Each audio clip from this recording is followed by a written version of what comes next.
Confronting Fascism, Discussion Documents for a Militant Movement is an excellent read, diving deep into the background of fascism as it is portrayed both historically in leftist spaces as well as in a mainstream sense.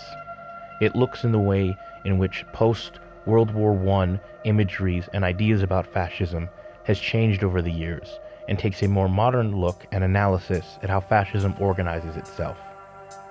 With very interesting analysis from Don Hamerquist as well as Sakai, this book helps illuminate how we can think about fascism in a materialist way and not one that is based in superstition and myth. When fascist movements, theories, and governments emerged following World War I, the common view of the left was that, in essence, there was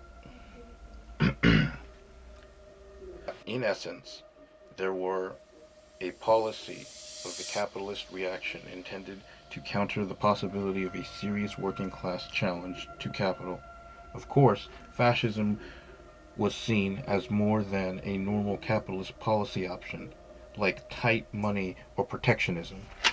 It was a policy, but one that had relatively autonomous popular support. It was a policy, but one advanced by the most reactionary Neanderthal wing of the capital, while the liberal progressive wing opposed it, putting fascism at the center of major disputes within the ruling class. This position cut across the ideological spectrum and was even expressed by major anarchist leaders. When the bourgeoisie sees power slipping from its grasp, it has recourse to fascism to maintain itself.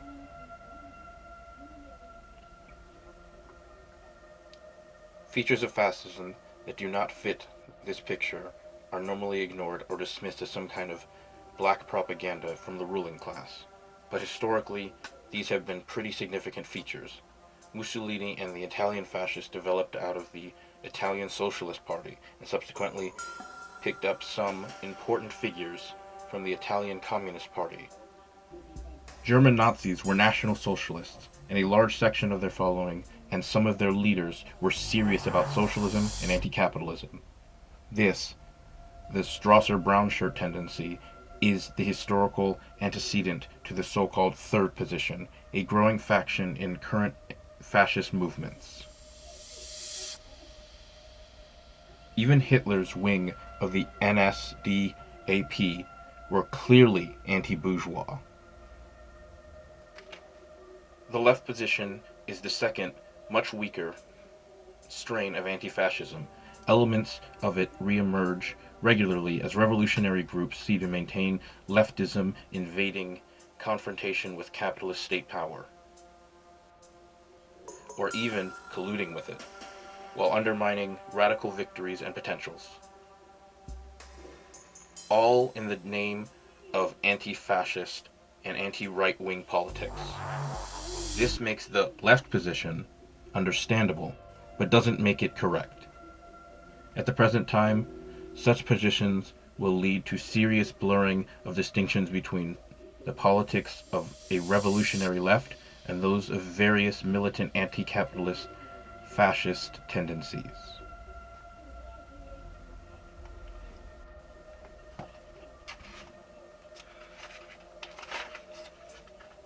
The paper starts by stating that the left has no real analysis of fascism. Either it's a label we attach to anything bad, or it's only the repressive policies, the pushing puppet that the real villain, the capitalist ruling class, wields to hold onto power. Notice that in neither case does fascism exist as a real social development in its own right. For much of the US left, fascism is little more than an epithet, simply another way of saying bad, or very bad, loosely applied. It is easy for the U.S. anti-fascists to be lulled into a complacency because of the historical stupidity and religiosity of fascist groups in this country. But fascists who think are emerging, and as they do, there will be a base for their kind of thinking.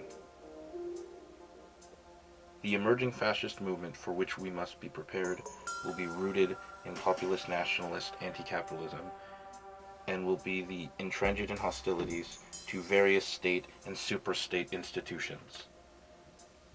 The truth here is startling, and it isn't in the least bit vague. The new fascism, in effect, anti-imperialist right now. It is opposed to the big imperialist bourgeois, unlike Mussolini and Hitler earlier, who wanted even stronger, bigger Western imperialism. To the traditional corporations and banks, and their worldly spanning, multicultural bourgeois culture. Fascism really wants to bring down the World Bank, the WTO, and NATO, and even America, the superpower, as in destroy. That is, it is anti-bourgeois, but not anti-capitalist. Because it is based on fundamentally pro-capitalist classes. Fascism, in this slowly accelerating global crisis of transformation, believes in what we might call basic capitalism. It is the would-be champion of local male classes versus new transitional classes. Enemy of the immigrant third world labor and the modern supra-imperialist state alike, fascism draws on the old weakening national classes of the lower middle strata, local capitalists, and the layers of the declassed men. To increasing mass of the rootless men fall or ripple out of the productive class, whether it is to be the peasantry or the satirette. It offers not mere working class jobs, but a vision of payback, of a land for real men, where they, and not the bourgeois, will be the ones giving orders at gunpoint and living off of the others. Following fairly logically from the position that fascism is a capitalist policy option, the US left has tended to view the actual fascist and neo-Nazi groups as more or less a joke. Their political positions are treated as propaganda that should not be taken seriously, as just a cover for a opportunistic mixture of thugs, nuts, and cops that are essentially in the pay of the sectors of capitalist ruling class. Accompanying this is a terminally foolish conception of fascist cadres as cowards and bullies who will run from anyone who is willing to fight. Such a position should have died quietly a quarter century ago with the appearance of the Turner Diaries in this country. This simplistic view of fascism was, and still is, paired with a simplistic anti-fascism. The main strain of anti-fascism was essentially social democratic. This stressed the need for a defensive popular unity against fascism, premised on the general understanding that it was the policy of capitalist weakness, a final resort position for most of the ruling class.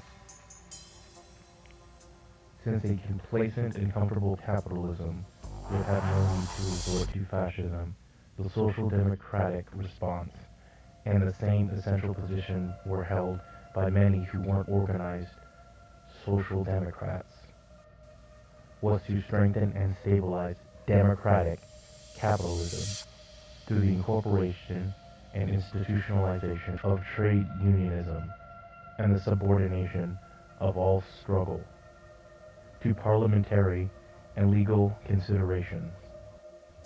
The resulting de facto endorsement of liberal capitalism.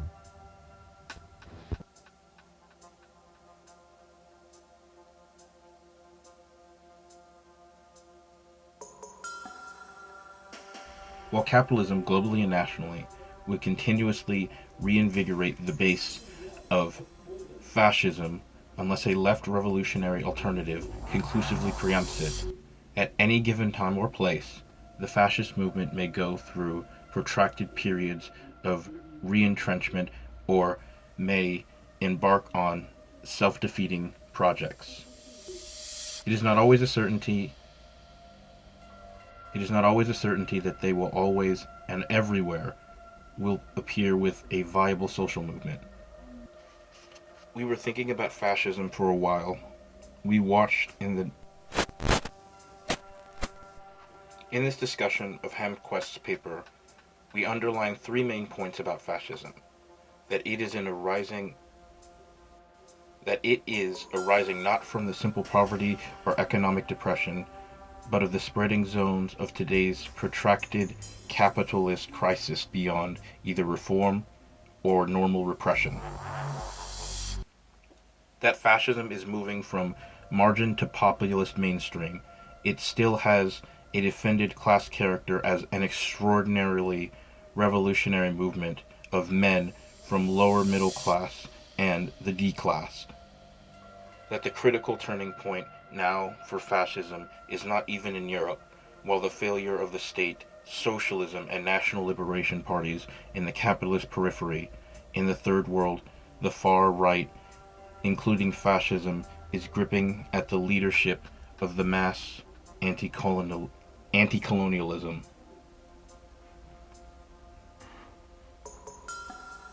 That the critical turning point